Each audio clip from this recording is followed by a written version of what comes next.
This is TWiT. So, enshittification. And this is how Cory begins that now, I think, classic blog post. Here is how platforms die. First, they're good to their users. Think Amazon and its customer-centric approach. Then, they abuse their users to make things better for their business customers. Again, think about Amazon and the third-party sellers. Half of what you buy on Amazon now doesn't come from Amazon. It comes from third-party sellers. And then finally, and this is the stage Amazon's in, they abuse those business customers to claw back all the value for themselves, and then they die. It's kind of the new digital business cycle. And it happens, and you can see it over and over again. Cory's been very good about documenting it. Cory, your argument, which I completely agree with, is not that you're going to ever stop this, but this is the argument for interoperability. We should be able to hop from platform to platform, and as platforms start becoming user hostile, we just go to the next one. Right? Yeah, I think about that as being sort of related to the problem of wildfire in California. We've always had fire in California. The indigenous people who lived here before the settlers came used to have controlled burns, and that would clear the dead stuff away from the bottom of the forest, and it would open up the canopy for new growth. And when the settlers came, they declared war on fire. And by the way, isn't it amazing that these indigenous peoples knew to do that? Well, they were here for like a long time, millennia, right? Yeah. And so maybe they didn't so. at first, right? They just figured it out. They learned. Yeah, if we don't burn it, it will. God will. So so ending good fire didn't end fire, it just ended controlled fire, and then now we have wildfire, right? So even if we resolve the climate emergency, California is still going to burn because we have all this fire debt. In the same way, also the ecological cycle.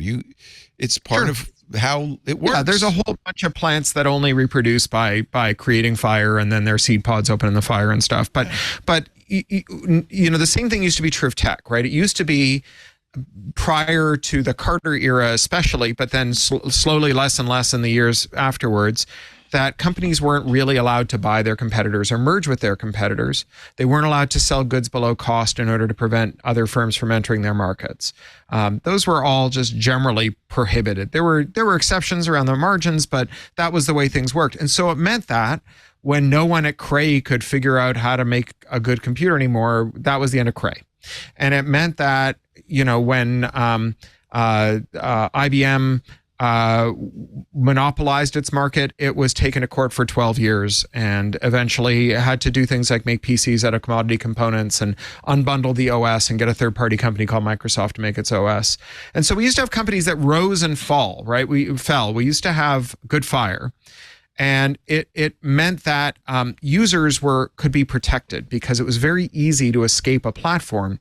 If you had an IBM mainframe that IBM didn't want to support anymore, there were the so-called seven dwarves, the mostly Japanese electronics companies that would continue to make peripherals for them that were plug compatible. And if you used Mac OS and your CIO wanted to take your computer away and replace it with a Windows machine because Mac Office was so bad that you couldn't communicate with your colleagues, Steve Jobs could just have his technologist reverse engineer Office and make iWork with pages, numbers, and Keynote that could read and write Word, Excel, and PowerPoint files. And you could switch from one to the other. In fact, right after iWork, we got the switch campaign, right? It's very easy to switch. You should switch. It's the plug compatible software. Yeah. Right. But do that today, and they'll bomb you till the rubble bounces, right? Make a runtime for iOS that can, or runtime for another platform that can run iOS apps and play back media that Apple has sold you, or create a scraper that lets you leave Facebook but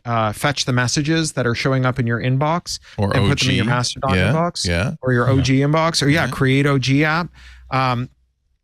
Google at one point sent software agents to every server on the internet to say, hi, I'm just a user. Have you got any pages? I'd like all of your pages, please. And if you were to try and scrape Google right now, they bomb you till you glowed, right? And so my argument is that we've allowed these firms to grow to an unsustainable size, right? That a firm that has $3 trillion in business and is taking 30% margins out of an entire industry and deciding unilaterally what apps can and can't exist, or effectively what businesses can and can't exist, or Amazon, which is taking 51% out of every dollar that its sellers make, and is the largest employer in the country, and whose employees are laboring under just the most incredibly awful conditions. They have double the accident rate in Amazon warehouses relative to other fulfillment centers. And we all know about peeing in bottles and so on. That the remedy for that is not to try and make those companies behave themselves. I mean, we should do that too, but not to the extent that we create rules that make it hard for other companies to enter the market, and not to the extent that we have companies saying, well, if you force us to open our app store, interoperate our chat protocol, or allow third parties to fulfill orders that are placed through our e-commerce platform, or if you prohibit us from selling on the platform that we own, where we are competing with our own independent vendors, then we won't be able to keep our users safe. Right? That ultimately the way you keep users safe is by evacuating them from the fire zone, not by adding more fire suppression to the zone, which tempts more people to pile into this place that is going to burn, right? That where they're in danger all the time.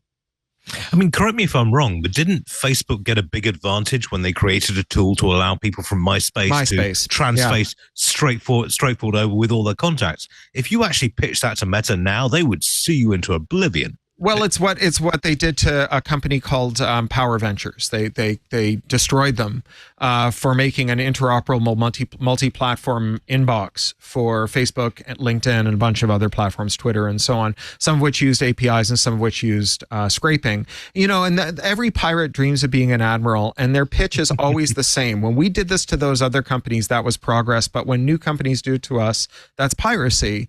And I'm not faulting Apple for reverse engineering Office. I think that was great. I was a CIO back then, and I was making those calls where we had designers, in an office full of PCs, the designer with the only Mac, who just first I would put a PC on their desk to use as a Office workstation because they could not read or write Office files that came from their Windows colleagues without corrupting them. And so they would switch to another computer. And when that became too ungainly, I just put big graphics cards in their PCs and threw away their Macs. And I didn't like it and they didn't like it. But what was I going to do? I loved it when Apple came out with iWork Suite.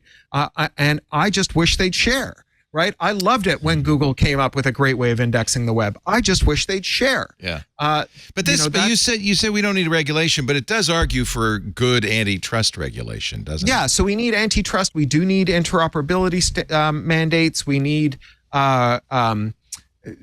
to clear the way. We need to immunize people who build interoperable products. And the enshittification thesis has broadened significantly since that first article. It's been just over a year. I just put together a book proposal for it, and I'm giving a big speech in Berlin that kind of tracks the book proposal next week. I'm going to be there for Transmediale, and I'm going to give them a clue-in lecture at the Canadian Embassy. I think it's sold out, but you can check.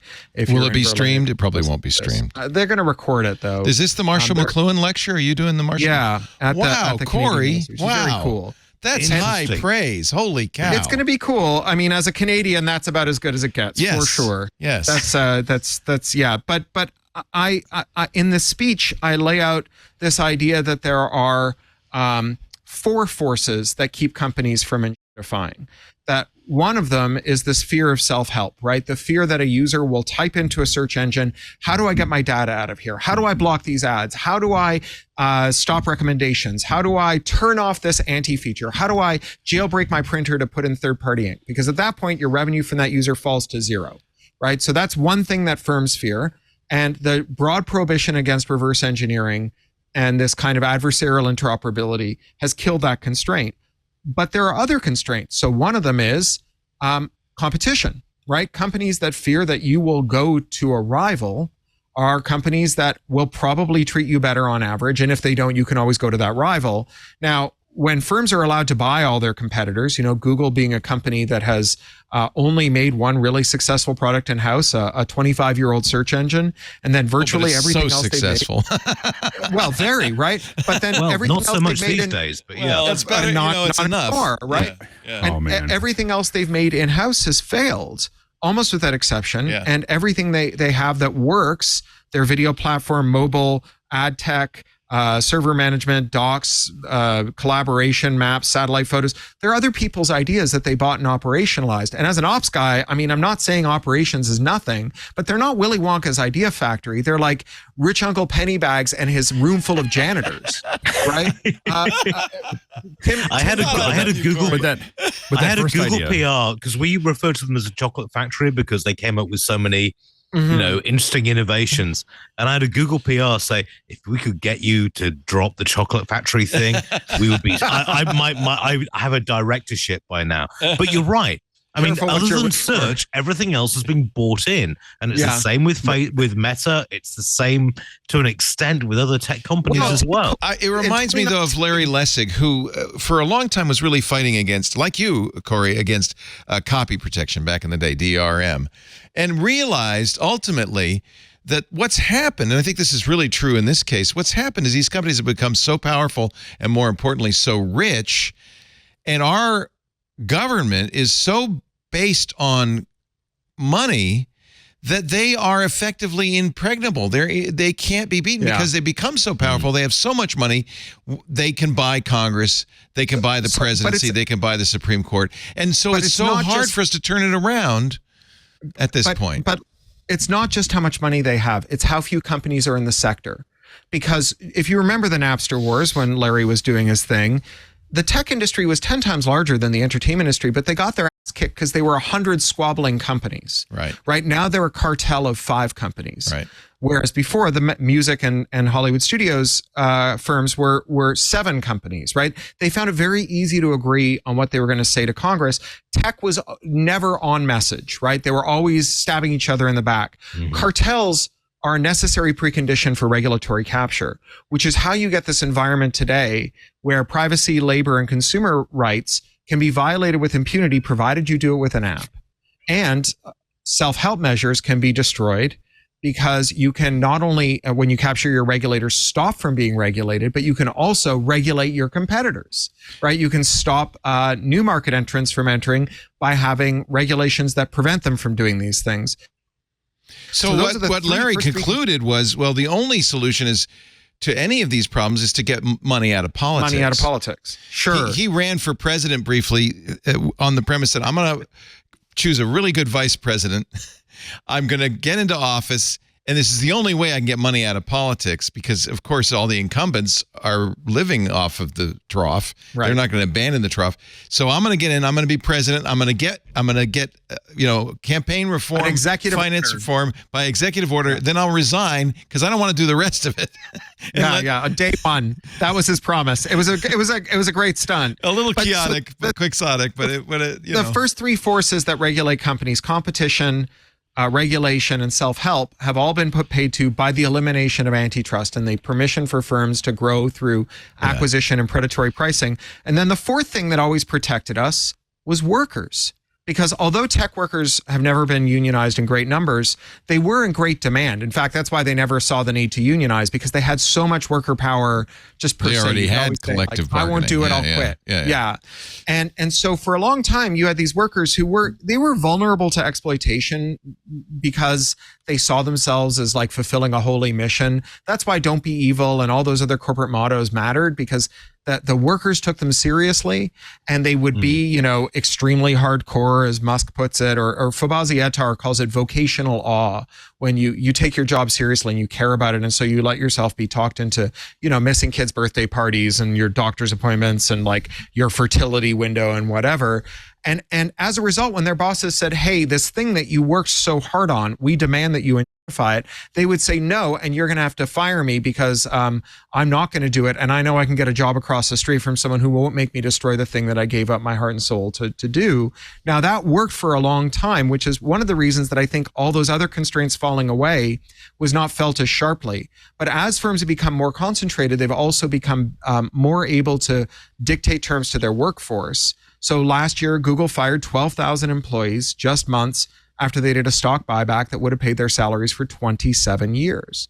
And I think now every Googler has gotten the message that if you tell your boss, I'm not going to identify that product, you'll have to fire me, your boss is going to say, great, turn in your badge and don't let the door hit you in the ass on the way out. And so now we have been shorn of all of these constraints on the worst impulses of the worst people in companies that have always been mixed bags, and everything is going downhill very quickly. But the thing about this analysis is that it tells us what we need to do to unwind it, to disimplify things, restore labor power, restore self-help measures, muscular, highly administratable regulations on privacy, consumer protection, and labor law, and restore competition, block rotten mergers like Microsoft Activision, which Lena Khan is still saying she's going to block, prohibit predatory pricing, continue to unwind mergers. You know, the America Act would force both Google and Meta to break up their ad tech stacks and spin them off. The two sponsors for that bill are Ted Cruz and Elizabeth Warren. It's a that bizarre... is a pretty bipartisan bill. That is possibly the worst drunken hookup you'd ever see. But hey, if it gets the job done, well, my fear is the reason you get these, and that, by the way, it's also with other acts like the No Fakes Act and the Interoperability Act. You get the left and the right merging is not because they agree on anything, but because they both agree we got to screw big tech for opposing reasons, frankly. Contingent. That's how we got Lena Khan, right? I think it was 12 or 18 Republican senators voted for her because they thought it'd be a big FU to Twitter and Facebook. Right. But, you know, we got Lena Khan. Yeah. She's done more in 3 years than her predecessors did over the last 40. She was the one behind that law that has to be as easy to cancel as it is to join, and banning non-competes, making privacy an element of she's lost a lot in court, and people have focused on that. They focus on the failure and things like Activision, she blocked Microsoft. 4 major mergers in December. Yeah. Right. Yeah. I mean, there's a lot, you know, yes, she's had a couple of court losses, not all of which are losses, by the way. There's some are still under appeal.